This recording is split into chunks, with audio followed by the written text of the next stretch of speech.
Salam dalam suara 10 untuk edisi pelengkap dari edisi yang mengenai penanganan COVID-19 yang belum 100% oleh pemerintah. Saya akan membahas pada saat ini 17 Februari 2021 hari Rabu pukul ini saya buat video pukul 12 siang sekitar itulah. Saya akan membahas mengenai dosa-dosa bangsa Yahudi menurut definisi saya tentunya, bukan definisi Anda. Dosa-dosa bangsa Yahudi dimulai dari keinginan dia untuk menjadi Tuhan bagi manusia lain. Dia ingin berkuasa dengan uang, dengan militer, dengan taktik tentunya. Dia ingin berkuasa, ingin menggantikan posisi Tuhan, ingin disembah. Tapi lihat, dengan cara apa mereka mendapatkan posisi itu? Mereka merusak alam, pencemaran di Afrika sampai ke Antartika. Di negara-negara miskin terjadi pencemaran luar biasa. Di negara barat, ya pencemaran mungkin sudah direduksi karena mereka sadar. Tapi di negara miskin karena tidak sadar dan tidak tahu dan mungkin tidak peduli atau memang sengaja dirusak, pencemaran luar biasa. Jadi bagaimana kita menghadapinya? Kita akan menghadapinya dengan ketidakcemaran, kesucian, kebenaran, dan ketulusan, kejujuran, dedikasi pada sesuatu yang benar, yang membawa kita kepada kebahagiaan sejati. Bukankah setiap orang ingin mendapatkan kebahagiaan sejati? Tapi bangsa Yahudi ingin mendapatkan kebahagiaan sejatinya dengan cara yang salah. Oleh karena itu, mari kita sadarkan mereka, bukan untuk membunuh mereka. Bangsa Yahudi bukan berdasarkan kelahiran, tapi berdasarkan pemikiran. Karena mereka dipilih oleh Tuhan dengan kemampuan yang khusus yang melampaui manusia rata-rata, di atas rata-rata mereka itu. Mereka dengan kemampuan yang hebat, tapi mereka tidak menjadi contoh, malah menjadi seorang yang merusak alam, merusak orang lain, merusak dirinya sendiri. Bahkan mereka tidak layak disebut ciptaan Tuhan karena mereka buruk. Saya lupa nama kali Bekasi yang sangat kotor, dan saya pun mengklaim bahwa itu pun adalah hasil karya dari kecerdasan bangsa Yahudi yang bodoh itu. Memang dalam definisi saya menyebutkan bangsa Yahudi adalah orang hebat. Memang betul mereka hebat dalam teknologi, dalam logika, dalam politik, dalam sains, dalam bidang-bidang seni dan lain-lainnya. Tapi mereka bodoh dalam hal memelihara alam. Dalam pandangan pemikiran saya, alam adalah bagian dari tubuh kita sendiri. Jika tubuh kita sendiri rusak, maka kita akan berpenyakit dan mati bersama-sama. Tidak peduli itu Yahudi atau non-Yahudi, siapapun itu. Jadi, itulah bodoh. Saya tidak mau bodoh. Saya melampaui bangsa Yahudi. Saya tidak mau hancur bersama mereka, dan saya tidak mau dihancurkan oleh mereka. Oleh karena itu saya akan melawan. Dan bagi kalian yang hendak bersama-sama dengan saya melawan, mari kita berjuang, entah dengan cara bersama-sama atau dengan cara individu masing-masing. Di bidang teknologi, handphone dibuat untuk menjadi mata-mata bagi setiap individu. Setiap individu menyimpan rahasia, kebiasaan, kesukaan, kebencian mereka di dalam handphonenya. Apa yang mereka sukai, mereka simpan. Apa yang mereka benci, mereka simpan juga di dalam handphonenya. Jadi mudah membaca manusia, menilai manusia siapa itu. Tinggal retas saja handphonenya, maka kau akan tahu siapa manusia itu. Dan itu adalah trik dari orang-orang cerdas yang saya sebut dengan bangsa terpilih, orang-orang Yahudi. Mereka bisa meretas apapun teknologinya karena mereka yang membuatnya, karena mereka cerdas.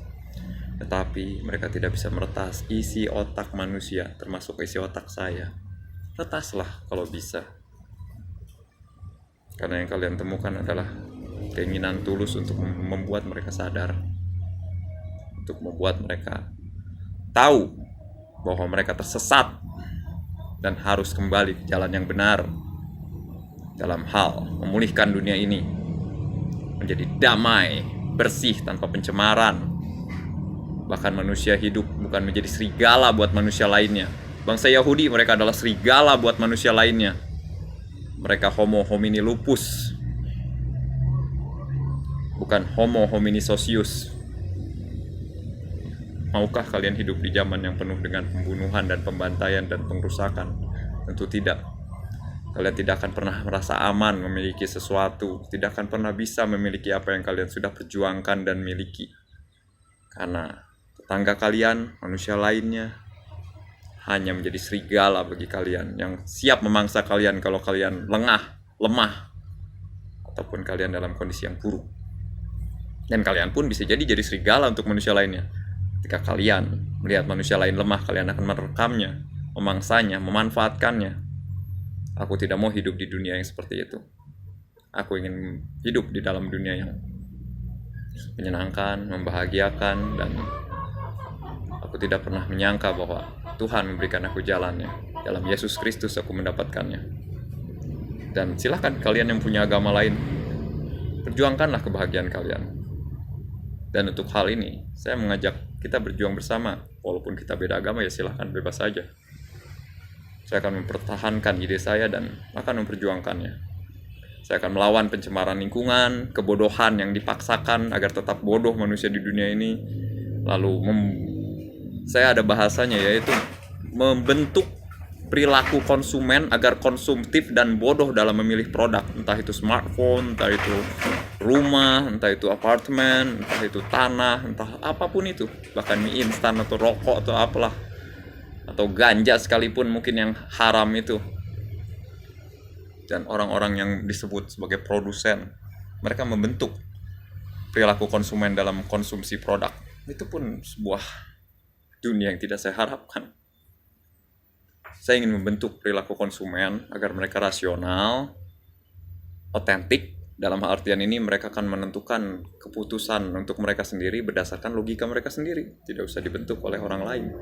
Orang lain hanya memberikan nasihat dan si individu itulah yang menentukannya. Bukan kita memaksakan motor harus seperti ini baru disebut orang kaya, mobil harus seperti ini supaya disebut orang bergengsi, tinggal di tempat seperti ini supaya disebut orang yang hebat, pakaian harus yang mewah supaya disebut orang hebat. Padahal yang hebat itu adalah dari dalam diri kita, apa yang kita lakukan di dunia ini, apa yang kita ucapkan sesuai dengan apa yang kita lakukan, apa yang kita katakan buruk kita jauhi, apa yang kita katakan bagus kita kejar. Hal yang baik kita utamakan, hal yang buruk kita buang. Dan kita tidak mencari keburukan orang lain. Itulah dunia yang saya inginkan. Dan bangsa Yahudi sampai saat ini mereka tersesat. Jadi, mari kita berperang bangsa Yahudi. Kalian dengan kecerdasan kalian dan aku dengan kebodohanku. Dan aku tahu cara untuk mengalahkan kalian. Dan bagi rekan-rekan sesama manusia yang merasa miskin, aku juga miskin. Yang merasa susah, aku juga susah. Bahkan untuk kalian yang disebut gila oleh lingkungannya, aku pun adalah orang gila di lingkunganku sendiri. Semua orang menyebut ke orang stres. Tapi aku duduk bersama dengan orang-orang pintar di Universitas Indonesia.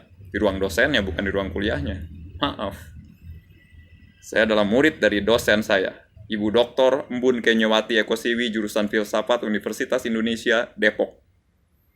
Tidak percaya? Buktikan saja. Saya akan membuktikannya dengan real. Dan inilah hasil pemikiran saya selama hampir 20 tahun. Dan saya gunakan untuk melawan pandemi di awalnya, dan selanjutnya akan melawan bangsa Yahudi. Entah menang, entah kalah, tapi saya udah di jalan yang benar. Mati dalam kebenaran, tidak pernah merasa menyesal, dan tidak pernah aku ragu dalam menjalankan tujuanku. Tidak ada penyesalan dan tidak ada keraguan dalam hatiku. Dan aku menikmati hidupku.